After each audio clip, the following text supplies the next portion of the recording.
Welcome to the channel. Today I'm speaking with Courtney Luna. She's a former yacht chef who shares her keto and carnivore recipes on social media. She's built quite the following on TikTok, Instagram, and YouTube, and is known for her delicious recipes and her killer sense of humor. She has completely changed her life by switching over to the carnivore diet over 2 years ago, and she's got a brand new cookbook coming out on October 1st. In today's video, we talk about weight loss stalls, meat-based diets for kids, and so much more. I love Courtney. She's such a great person and has a positive attitude about everything. And I'm super excited to share this interview with you. Be sure to hit that subscribe button if you'd like to see more interviews like this, along with all of the other content that I'm making for you. And also, did you know that I've launched a second channel? It's called Jenny Mitich, etc. It's vlog style behind the scene content. So if you're interested in that, I'll put a link to that at the end of this video and in the description. And with that, let's dive right into this interview. Courtney Luna, welcome to the channel. Thank you. Thanks for having me. I'm excited to chat with you. I'm very excited to have you here. So we've got a lot to cover today, including weight loss stalls, meat-based diets for kids, and your brand new cookbook. We definitely want to talk about that. But first off, can you tell me your story? How did you find carnivore, and what has it done for you and your metabolic health? Yeah, so I found carnivore a little over 2 years ago. I was keto on and off for 7 years, never once heard of it. Like, I don't know why I was so out of the loop, but unfortunately I was. But my husband was sending me Dr. Paul Saladino's TikToks for like a month, and we never talked about it. And finally, I'm like, why are you sending me these? Like, should we not be eating vegetables? I'm like, this is so weird. He's like, I don't know. I need to do some research. So he goes to YouTube University, does all the research, and it's like, okay, let's give it a shot. And that was my intro to it. Before I was doing keto, I stopped doing what was working for me. Unfortunately, I got caught up in the anti-diet culture BS where all foods fit and eat everything in moderation. And I gained 40 pounds in 4 months. So yeah, I was at a low place, and I was willing to do anything to lose this weight and feel better. And it's been life changing for me. So many health benefits that I didn't realize would be a thing. Like, I was literally wanting to lose weight.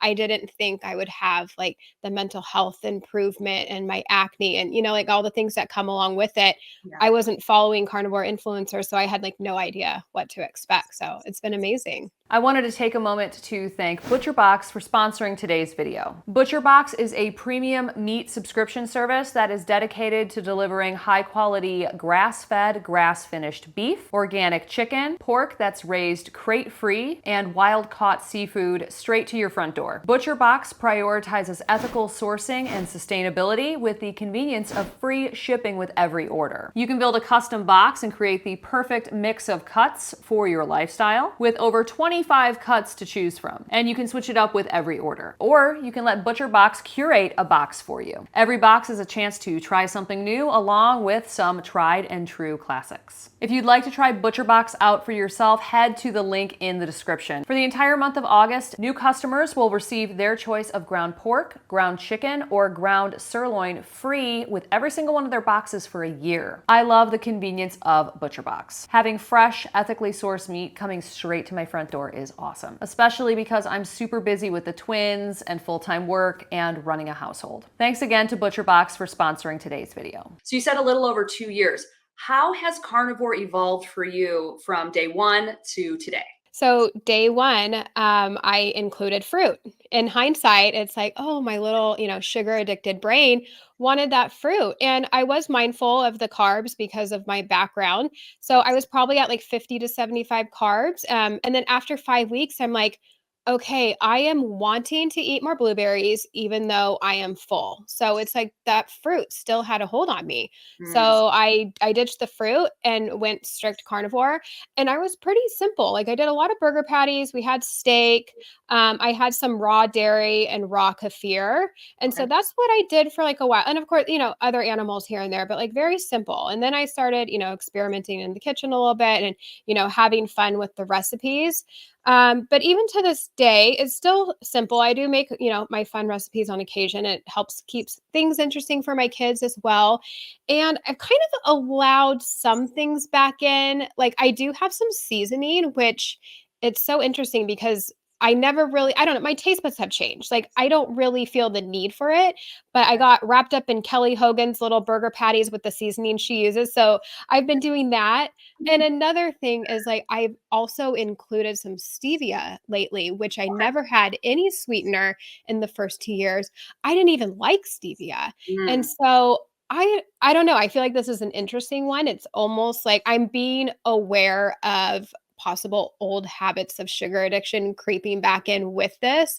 right. But as of now, it's kind of just a once in a while treat. Like I'll have my flavored Equip protein, whereas before it was always the unflavored. So that's where I'm at right now.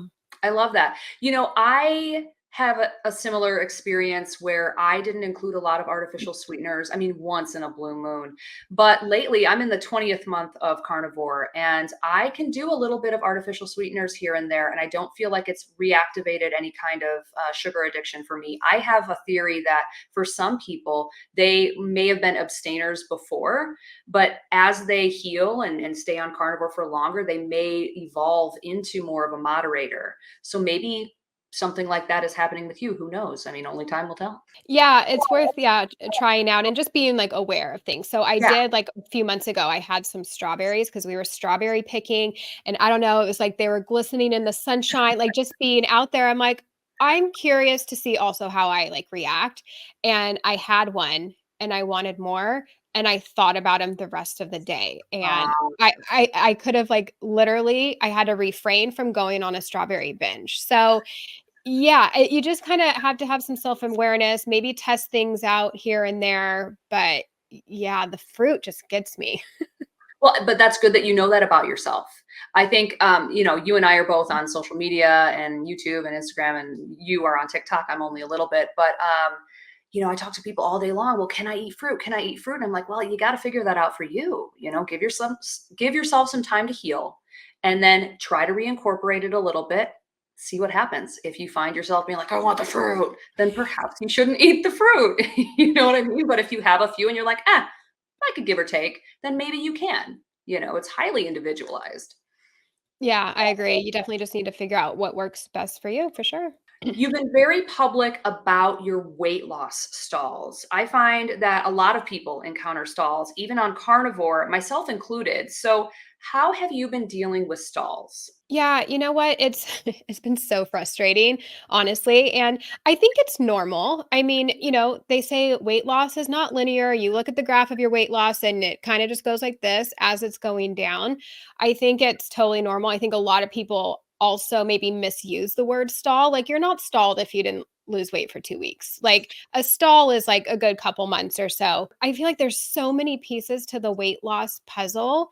It's a hormonal thing. It's, of course, what you're eating and your movement, but there's just a lot going on. Like, how's your stress and how are your lab works? A lot of people, I think, also get kind of used to their macros, their body gets used to it. And then that's where like reverse dieting comes into play. So there's a lot of pieces to the puzzle. And I don't totally understand them, but I am working with a coach right now to get through that weight loss stall. And my calories did go up a little bit from where I at and maybe they'll lower again. I don't know, just figuring it out.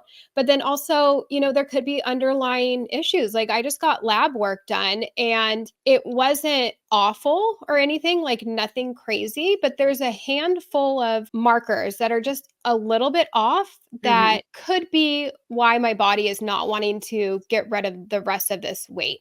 So like slightly like one of the thyroid markers was a little bit low. Another thing was like I had a marker where there might be some like mold, Lyme, Mhm. or parasites happening.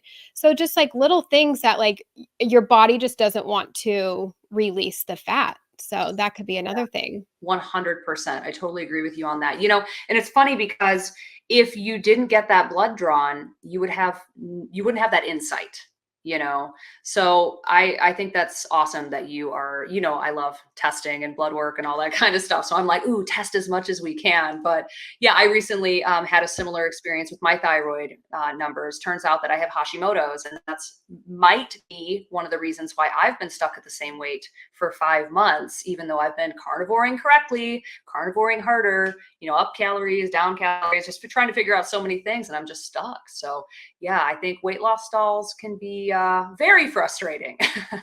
Yeah, because like you said, the answer isn't always, "Oh, just carnivore harder." And I Mhm. see comments where people are, like, laughing at me on, like, the what I'm eating, and they're like, "No wonder you're still fat," or "Funny that you're still fat." And it's like, maybe it's not just what I'm doing. Maybe it is some underlying things. Like I'm doing the same things that I've done to lose 55 pounds, but now something's not given for the last 10, 15 pounds. So yeah, just interesting. Sometimes you just need to like dive a little bit deeper and test, don't guess. Totally. And also, you're not fat. You're absolutely beautiful. You look great. These I people are crazy. appreciate it. Yeah, I mean, I still have, like, 10 pounds, but, like, the comments where it's like, "Oh, you're still so big." I'm like, to be honest, and not to be, like, crass, but I'm large-chested, so I think that also makes me just look bigger than I Yeah, am, but yeah, I'm like, "People, come on." I know. I just, yay, social media. Right? Um, so you are known for some of your amazing recipes and also your super fun short form content. Can you tell me a little bit about how you started sharing your journey on social media and what that's been like for you? Yeah, so I've been showing up for a long time sharing my low carb and keto stuff, and no one cared. And then I switched over, and it was just like a natural progression. Like, okay, I'm going to try this all foods fit, everything in moderation. So I was sharing that. And so everyone watched me gain 40 pounds and didn't say a word. And then I switched to carnivore, and I'm just like, here's what I'm trying. Like, here we go. You're along on this journey with me, and yeah, that's when everyone started to have something to say. So yeah, it's been a wild ride. I had no idea that all this would happen, all the hate, because I feel like nowadays, if someone's like, okay, I'm going to start my carnivore journey, I'm going to post about it, I got to buckle up for the comments. I wasn't following anybody. So I Yeah. didn't know. Like, I didn't know that people were going to like lose their mind and have so many opinions on this. So it's been fun. Yeah, fun. Oh man, if you ever want to have a fun time, check out Courtney's comment section on TikTok or Instagram. There are some wild comments. And I've of course experienced that too, but I primarily post on YouTube and I have so many filters set up so that I just like filter out the crazies mostly just because my mental health, I'm very sensitive and I can't do it. But man, you're brave. I commend you. Thanks. YouTube's getting a little wild too. Like Yeah, I get a lot of hate on here too, but you know what? They're just helping to push the message out. The more comments, the more, engagement, the algorithm's like, yes, let's show more people this. yeah, So I take the mental abuse in hopes that it helps at least one person. I love that. I don't think people realize that when they comment negatively on something, that also helps the creator. It can be a positive, it can be a negative, a like, a dislike. Any signal is going to just get our message out more. Yep. So you got to thank them, and you just got to do the inner work so you don't cry yourself to sleep at night. Oh yeah, for sure. So you have two kids, correct? I do. Wonderful. Are your kids meat-based or carnivore as well? Yes, they are very meat heavy. So I have a 6-year-old and a 4-year-old, and they eat what we eat. So very heavy on the meats. They have some dairy, and we do include fruit. I am mindful about how much fruit they have because I see them being little sugar addicts with the fruit. But, I think they're metabolically flexible. I don't see the harm in them having some fruit right now. I mean, maybe there is harm, but, I'm doing the best I can. So the approach we take is just to teach them about nutrition and teach them about macros. So if they like want a piece of fruit, it's like, okay, what protein are you going to pair with that, to help their blood sugar stay level. And we do give them some freedom when we are outside of the house. If we're at a birthday party, sometimes when we're out to dinner, I'll let them order whatever they want. I just feel like it's important to give them some feeling of control.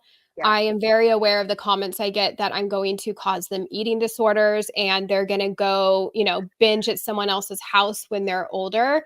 And I feel like that could be a concern. So I don't want to keep pushing them down, saying, no, no, no, no, no. And then boom, the ball, that pops up. So I think giving them some of that power, but then just teaching them about it. like, okay, we're going to go to a kid's birthday party. You don't need to eat that entire piece of cake. Let's listen to your body, or feed them before we go so they're not like ravenous and eating all the things. Because, I mean, as you may know, the birthday party food is absolutely atrocious. And it's so disgusting that I'm so judgy. I'm sorry, but I am just appalled at the way people are feeding their kids. Yeah. Hard Yeah. same, hard same. You and I have the same dietary philosophy for our kids. Mine are 2.5, and they eat meat at every single meal. They have fruit and sometimes some veggies, organic grains here and there, and I put everything in front of them. They choose what they want to eat. The meat is the only thing that I have to refill. Amazing. So, and they're super tall, super healthy. I mean, they like dwarf 5-year-olds, and they're 2.5. It's Yeah. meat And for kids. yeah, seriously. And mine are, you know, amazing. Like they're super healthy. They're insanely active. Like I couldn't imagine my 6-year-old's behavior if he would have sugar, because it's already wild. Like this just gives them, it's too much energy. Like I'm Yeah. like, let's feed them some crap so they're lethargic and slow down a bit. Let's bring them some Oreos so we can take a break. Right? No, we won't do that. What are some of their favorite meals that are meat based? So we do a lot of burger patties. We have an In-N-Out by us, so when I'm having my lazy moments, we do In-N-Out. We do protein shakes with a little bit of fruit. What else do we do? I have a really good pizza recipe that will be in my book. They love that. Meat-based lasagna. I'm trying to think what else. Chicken nuggets. We keep it fairly simple, like a lot of steak, eggs, burger patties, chicken wings. We love a good BOGO at Buffalo Wild Wings on Tuesday. Heck yeah. They also love eating this way. So Yes. it's easy, and they're also kind of like used to it. Like I know a lot of people, a lot of moms are like, "Oh, my kids won't eat that." It's like, they'll eat when they're hungry, right? And they'll get used to it. Like you have the control right now to train them how you want them to be eating. So Exactly. You're the parent, you buy the food. So if they're going to complain about it for a few weeks, woohoo, at least then you can get them over to whole real food, you know? exactly. And I get it, because I mean, who wants to battle their kids? So I get why they give them these things, but sorry, it's just lazy parenting, and you're not doing your kid any favors. I totally agree with you. Love it. That might ruffle some feathers. Sorry. Whoops. And you know what? And this is all coming from someone who fed their kid crap in the past. Now, Yeah. somewhat health conscious because, like I said, keto, paleo, like all that. But I have bought my kids Cheerios, Goldfish, like little of those snacks when they were little. I didn't know better. I didn't Yeah. know what I did now. But I think where it's harmful is when you know better, but you're still not making the correct decisions. So Totally agree no with you. hate. Sorry. No, hate's fine sometimes. Sometimes a little hate goes a long way, you A know? little tough love. Yeah, tough love. That's a good way to put it. So you mentioned your cookbook. Let's talk about it. You have a cookbook coming out on October 1st. I'm super excited about it. So how did this cookbook come about? What's your goal with this book? First off, what's it called? Yeah, so my book is called Carnivore in the Kitchen. I've had it on my to-do list. Like, I would love to do a cookbook sometime. I even had a list in my phone of like things I'm trying to manifest. And I had written in there to get a publishing deal on a Nice. cookbook because, yeah. And so I even remember talking to my husband. I'm like, okay, I want to write a cookbook, but I know me, like I'm a procrastinator. We have so many things going on. I know I'm not going to make it a priority. It's going to take years and years and years. I'm like, it would be so ideal if I could have a publishing team help me. So I have someone on my butt for deadlines, someone helping me, and voila, they found me on TikTok, which is hysterical because I remember the email. Hopefully, my publishing team doesn't see this, but I remember the email where it's like, oh, it looks like everyone's turning to you on TikTok for their meal ideas. And I'm like, oh my gosh, they hate me over there. Like those are hate follows. So yeah, they found me and I was able to do my own timeline, which I rushed insanely because I'm like, we need to get this out sooner than later. So I'm like, I will have the manuscript done in 6 months, which I'm like still like recovering from. But it's been quite the journey. I have an amazing team. Like the editors thorough, like things you wouldn't even think of. Like you can't add butter to the pan if it's the first thing you're doing. So you place butter in the pan. I mean, just like the consistency on like words and everything, like they are amazing. So I'm actually supposed to get some copies within the next week. So yeah, to like have one in my hand, I can't wait to cross this off my bucket list. I'm never doing one ever again. You're Like gonna eat how your words. You probably will. you know what? I say that, but it's like, I don't know how these girls, ladies crank out 8 books. Like I it don't know. was a lot of work and I cried a lot. But I'm just so excited to like have it done and have it out there. And I mean, the passion and the message behind it is to like help those of you who are eating this way. Maybe you're a little tired of burger patties and steaks. But I will say there are simple recipes in there. This is not like a dairy bomb. Okay, maybe a little bit. There's a lot of dairy recipes because that's how you keep things creative. But there are a lot of simply meat recipes. So there are some lion diet stuff and dairy free things as far as like, here's how I would cook like a filet. And what else do I have in there?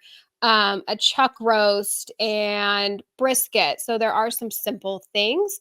There's meal plans, there's a grocery list, there's a whole carnivore 101. So like tips on getting started, our approach, like I already talked about with kids, there's a little animal based section in there. So it's got a little bit of everything. And I'm proud of it. Well, you've worked your butt off on it. I know when we talked at the Hack Your Health conference, you were still like, I was still in it. Yeah, we were still editing. the thick of it.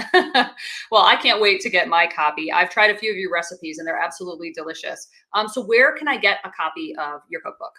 It is on Amazon, Barnes and Nobles, Target, Walmart, and Indie Bound. Okay. And I will just like a desperate plea, everybody. Pre-sales are so important for an author, like, because it's probably most likely going to be just online. But if pre-sales did really well, then a store would want to carry it in store. And imagine like the people walking by that might see it. So you could be a part of changing somebody's life.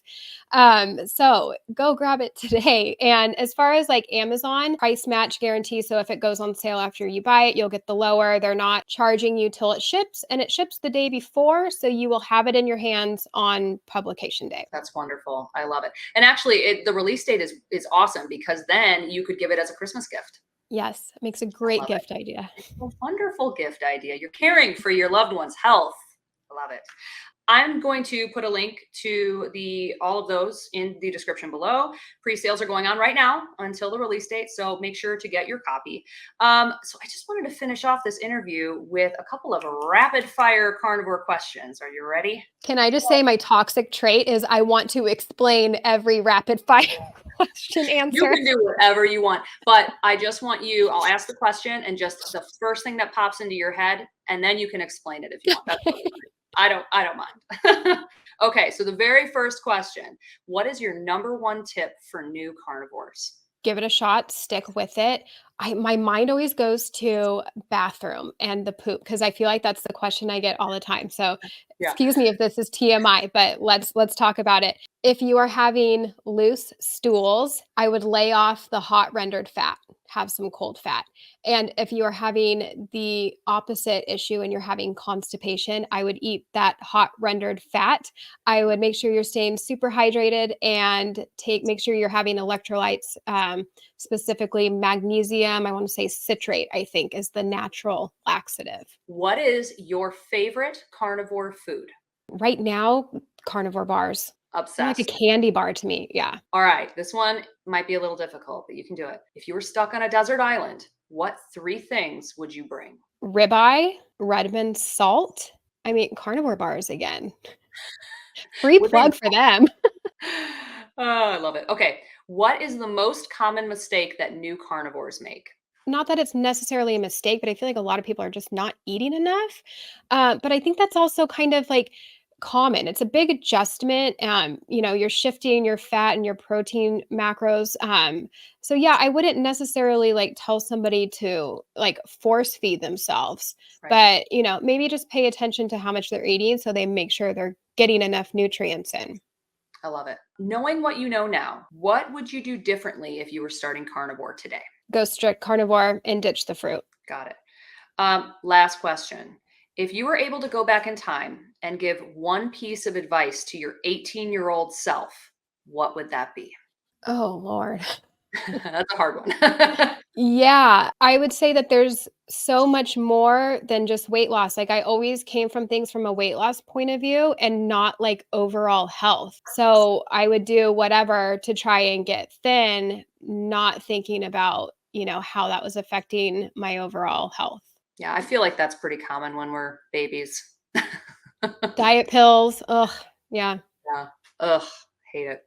Well, Courtney, it's always a pleasure talking to you. Thank you for taking the time to talk with me today and share your knowledge with everybody. Thanks so much for having me. This is super fun. I feel like I was like giddy the whole time. So Yeah, carnivore's fun. See, we're not like, oh, down in the dumps over here. We're like, yeah, carnivore meat. Yay.